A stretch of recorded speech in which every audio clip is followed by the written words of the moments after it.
I'm with Fawn Weaver. She's a serial entrepreneur and co-founder and historian of Uncle Nearest Whiskey. Welcome. Thank you for Thanks for having me. being here. Sorry we couldn't give you better weather, but hey. Oh, I don't mind at all. I've got an umbrella. So what do you like? What do you like best so far about bourbon?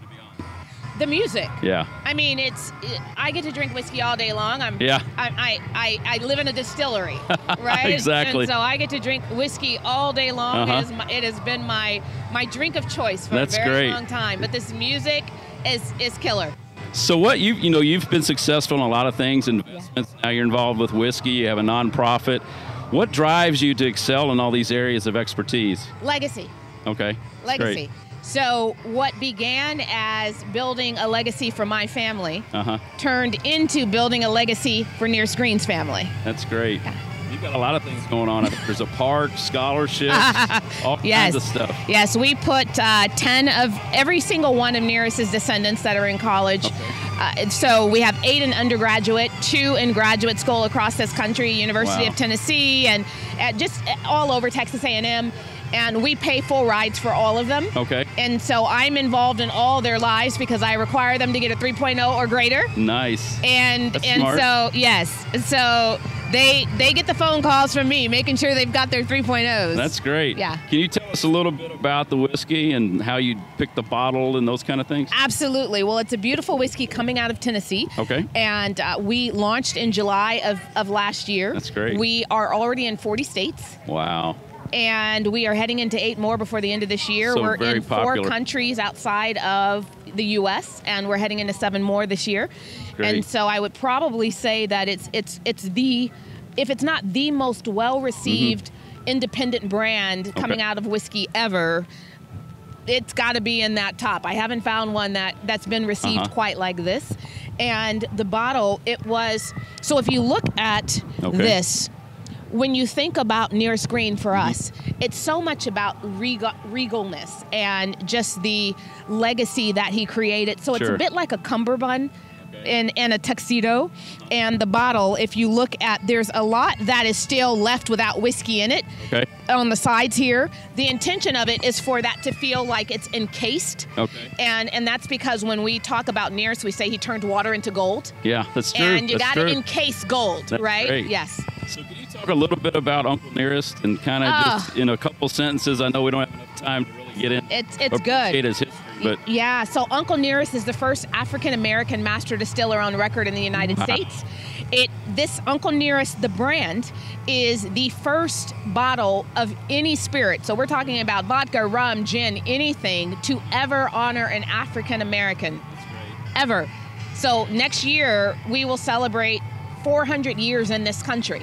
Oh. And there has never been a bottle to commemorate an African American until Uncle Nearest. Isn't that amazing? And so I think that's a part of why it has just flown around the country. Is it's part legacy and it's part that it's a damn good whiskey. Yeah. Right? I'm proud of you for what you're doing. That's great. Thank you. That's so great. Thank you. So what's the best piece of advice ever given to you, Fawn? And it can be more than one, personal or professional. Oh gosh, the best piece of advice. Do you know that's a question that no one has ever given me?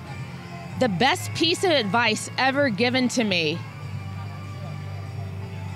don't pay attention to the naysayers. I like it. We haven't had that one, believe it or not. Really? Over 250 interviews, we haven't had that. That's awesome. Don't pay attention to the naysayers. That's great. That's great. So if you could have dinner with anyone living or deceased, who would it be and why? It can be a buffet. It can be one-on-one. It would be Jack Daniel. Really? It would be Jack Daniel. Nice. Because the reason I know who Nearest was is because he included, or his family included Nearest and his biography almost more than any other family in his biography. And when you're talking about a biography that was being written in 1967, height of the civil rights era, white reporter out of Tuscaloosa, Alabama, is interviewing all the people around Jack and includes Nearest and his boys 50 times, making sure that his legacy could not be forgotten. I want to sit down with him and go, how in 1856, 1857, 1900, were you able to not listen to the naysayers? Because he didn't see race during a period of time when our country was divided by race. So that's who I'd like to sit down with. Now, our next question is somewhat a little bit off because you have a bourbon here that you work with, but I have a Tennessee whiskey here. Yeah. I do not have a bourbon. That's true. Let's be clear. Excuse me. Yes, let's be clear. Thank you. Thank you. I appreciate that. So if you could name a bourbon, your own bourbon, yes, what would you name it? Maybe just talk about how you came up with the name Uncle Nearest. Yeah, so Uncle Nearest, in Jack's biography, sure, he is introduced as a young boy around 1858. Okay. He is introduced to Nearest Green, and he is introduced by the person who he was working for at that time, and he introduced him by saying, Uncle Nearest is the best whiskey maker I know of. Okay. And so we named it Awesome. Uncle Nearest because that is how Nearest was known in Lynchburg, Tennessee. Sure. So since you're all about legacy, this is actually our signature question. We've Yes. asked every guest we've ever had on the Yes. show. So this will be fitting for you, and I think you'll have a great answer. So if, God forbid, today was your last day on earth, you walk out of Bourbon and Beyond, something happens. Yeah. How do you want to be remembered? I don't. Oh, wow.